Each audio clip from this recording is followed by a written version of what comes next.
보험지식저장소의 최민수입니다. 자, 오늘 영상의 주제는요, 교통사고 상담을 하게 되면 반드시 빠지지 않는 질문 중에 하나인 휴업손해 관련된 이야기를 들려드릴 겁니다. 이 휴업손해 관련된 질문은 크게 세 가지로 압축이 되는데요.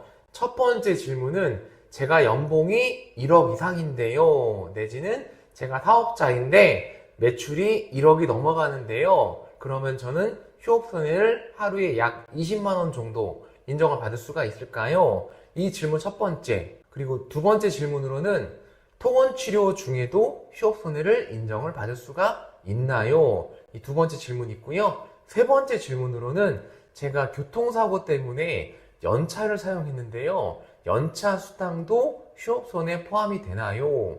이 세 가지 질문이 가장 많기 때문에 이 세 가지 질문에 대해서 제가 원칙을 설명드리고, 그리고 제가 처리했던 사례를 예시로 설명을 드리도록 하겠습니다. 자, 일단 휴업손해가 약관에 어떻게 설명이 되어 있는지 약관의 큰 원칙부터 살펴볼게요. 산식은 이렇게 단순합니다. 일일 수익 감소액 곱하기 휴업일수 곱하기 85%. 여기에서 보시면 핵심 포인트가 뭐죠? 첫 번째로 일일 수입 감소액, 거기에다가 휴업일수를 곱한다, 이렇게 되어 있죠. 그러면 일일 수입 감소액이란 무엇이냐? 세법에 의한 관계증빙 서류 또는 기타 객관적으로 인정되는 자료. 휴업일수는 무엇을 기준으로 할까요? 65세 미만을 기준으로 하되 피해자의 상해 정도를 감안하여 치료기간의 범위 내에서 인정한다, 이렇게 되어 있어요. 사실 이게 약관의 내용을 전부 다 옮긴 것은 아니고요, 일부만 옮겼는데 휴업손해의 비밀은 다 이 안에 숨어 있습니다. 자, 그럼 지금부터 이 산식을 풀어서 설명을 드릴 거예요. 자, 일단 아까 첫 번째 질문이 뭐였죠? 제가 연봉이 1억이 넘는데요, 내지는 제가 개인 사업을 하고 있는데 1년에 매출이 1억이 넘어갑니다. 그럼 저희 휴업손해는 하루에 20만원 이상이 아닌가요? 이렇게 많이 물어보시는데, 약관상 휴업손해 산출이 첫 번째 조건이 일일 수입 감소액입니다. 아까 산식 보셨죠? 그러니까 연봉이 1억이 넘어가든 본인 매출이 1억이 넘어가든 그게 중요한 게 아니라 일일 수입 감소액이 있었냐, 이거예요. 실질적으로 직장인분들은 직장에 못 나가게 됐어요. 교통사고 때문에 너무 아파서, 부상이 깊어서 병원에 입원을 하게 됐어요. 그때 실질적으로 급여의 차액이 있느냐? 사업자분들은 본인이 일을 하지 않음으로써 수입의 감소가 있느냐? 이게 핵심이라는 거예요. 그러니까 담당자를 상대로 제가 연봉 1억이 넘어가요, 저는 휴업손해가 하루에 20만원 이상 아닌가요? 이렇게 질문을 하면 담당자가 뭐라고 합니까? 그러면 입증을 해보세요, 이렇게 얘기하죠. 그러면 여러분들이 보통 담당자가 너무 무례하다, 말을 심하게 한다, 이렇게 생각하셨는데 그게 아니라는 거죠. 일일 수입 감소액, 그게 얼마나 되는지 담당자도 관련 서류를 가져오라고 하는 거예요.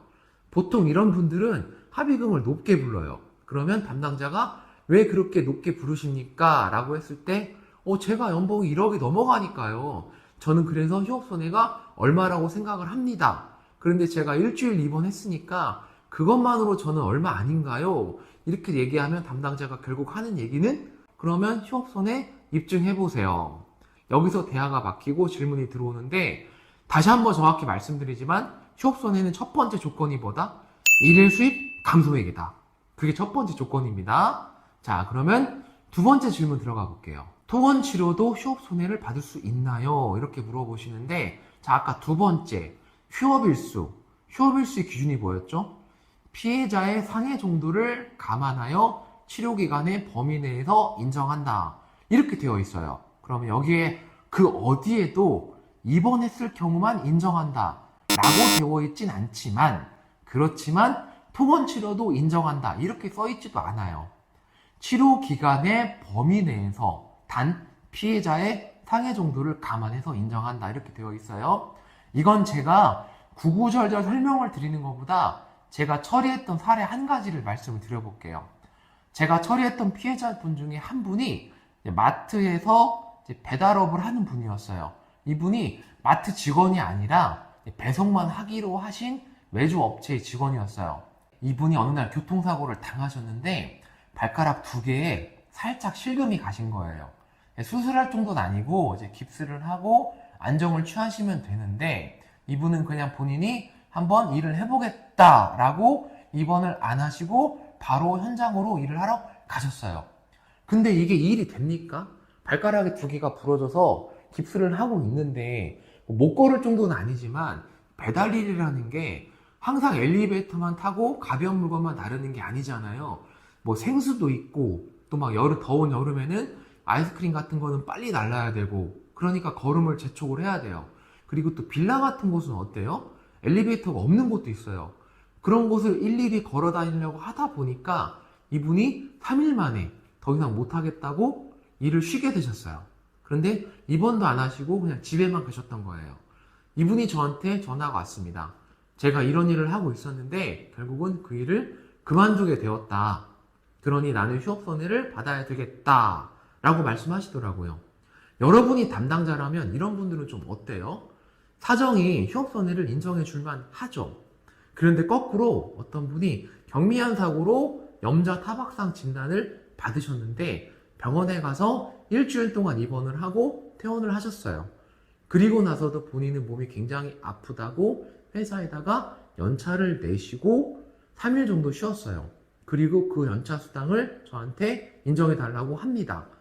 여러분이 담당자 같으면 이런 경우는 쉽게 인정을 할 수 있을까요?